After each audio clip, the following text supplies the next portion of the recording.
RSSന് ഞാൻ പറയുന്ന അടിസ്ഥാനമുണ്ട്. അങ്ങനെ ഒരു അടിസ്ഥാനം ജമാഅത്തിന് കാണിച്ചു തരാൻ പറ്റുമോ? RSSന് ഒരുപാട് ക്രിമിനൽ കേസുണ്ട്. അങ്ങനത്തെ ഒരു കേസ് കാണിച്ചു തരാൻ പറ്റുമോ? RSSന്റെ ആളുകൾ വംശീയ പ്രഭാഷണം നടത്തുന്നുണ്ട്. അത്തരം ഒരു പ്രഭാഷണം കാണിച്ചു തരാൻ പറ്റുമോ?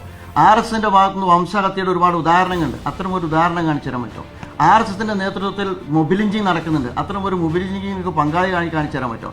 RSS ഒരുപാട് കലാപത്തിൽ പങ്കാളിയായതായിട്ട് അന്വേഷണ കമ്മീഷൻ കണ്ടെത്തിയിട്ടുണ്ട്. അത്തരം ഒരു അന്വേഷണ കമ്മീഷനിൽ എവിടെയെങ്കിലും ജമാഅത്തെ ഇസ്ലാമിയുടെ ഒരു പ്രവർത്തകന്റെ ഒരു പരാമർശമെങ്കിലും കാണാൻ പറ്റും? അത് പറയുന്നവരോട് ചോദിക്കണം. അതുകൊണ്ടാണ് ഞാൻ പറയുന്നത്, ചാപ്പ കുത്തലാണ് ഒരാളുടെ മേൽവിലാസമെങ്കിൽ മുസ്ലിം ലീഗ് വർഗീയ പ്രസ്ഥാനമാണോ? ചാപ്പ കുത്തലാണ് ഒരാളുടെ മേൽവിലാസമെങ്കിൽ സൂംബ ഡാൻസിനെ വിയോജിച്ചപ്പോൾ മതരാഷ്ട്രവാദി അല്ലെങ്കിൽ ഭീകരവാദി എന്ന് മുദ്രകുത്തപ്പെട്ട KNM വർഗീയ പ്രസ്ഥാനമാണോ? ചാപ്പ കുത്തലാണ് ഒരാളുടെ മേൽവിലാസമെങ്കിൽ കേരളത്തിലെ മുസ്ലിം മൈനോറിറ്റി, ഇതിനകം മൈനോറിറ്റിയിൽ ഒരു സംഘടനയും CPM വെറുതെ വിട്ടില്ല.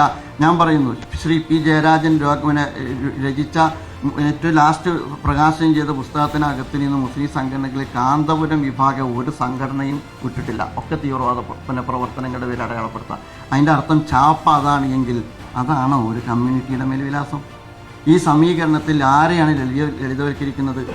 ഇന്ത്യയിൽ വംശീയത ഭരണകൂട രൂപം കൊണ്ട് ഇന്ത്യയുടെ ഭരണഘടനയെ തന്നെ അട്ടിമറിക്കുന്ന ഒരു ഘട്ടത്തിൽ ആ അട്ടിമറിക്കുന്ന വംശീയ ഭരണകൂടത്തെ അല്ലേ ഈ സമീകരണം കൊണ്ട് ലളിതവൽക്കരിക്കുന്നത്?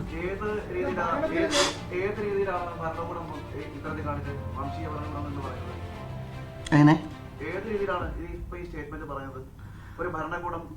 ഇന്ത്യയിലെ ഭരണകൂടം വംശീയമാണ്. വിചാരധാര ഞാൻ ഉദ്ധരിച്ചത് നിങ്ങൾ ശ്രദ്ധിച്ചോ? ഈ നരേന്ദ്രമോദി അധികാരത്തിൽ വന്നതിന് ശേഷം എങ്ങനെ ഈ വർഗീയമായിട്ടുള്ള എന്ത് നിലപാടാണ് സ്വീകരിച്ചത്? നിങ്ങൾ എവിടെ നിന്നാ സംസാരിക്കുന്നത് എനിക്ക് മനസ്സിലാവില്ല. കേരളം തന്നെ. ബാബരി മസ്ജിദിന്റെ ധ്വംസനത്തിന് ശേഷമുള്ള രാമക്ഷേത്രത്തിന്റെ നിർമ്മാണം നിങ്ങൾ ശ്രദ്ധിച്ചിട്ടുണ്ടാവും. അവിടെ നിന്ന് മൊബിലിഞ്ചി നിങ്ങൾ ശ്രദ്ധിച്ചിട്ടുണ്ടാവും. ഇന്ത്യയിൽ ഉടനീളം നടന്നുകൊണ്ടിരിക്കുന്ന കലാപങ്ങൾ ശ്രദ്ധിച്ചിട്ടുണ്ടാവും. ബുൾഡോസർ രാജ്യങ്ങൾ ശ്രദ്ധിക്കുന്നുണ്ടാവും. ഇതെല്ലാം ഒരു വംശത്തെ മുൻനിർത്തി ചെയ്തുകൊണ്ടിരിക്കുന്ന പണിയല്ലേ?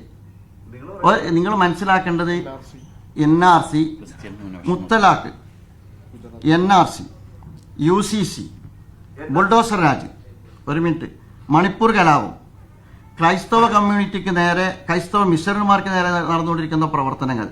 എനിക്ക് തോന്നുന്നത് ഞാൻ വിശദീകരിച്ച് പ്രയാസപ്പെടേണ്ട ഒരു കാര്യം അതിനകത്തില്ല.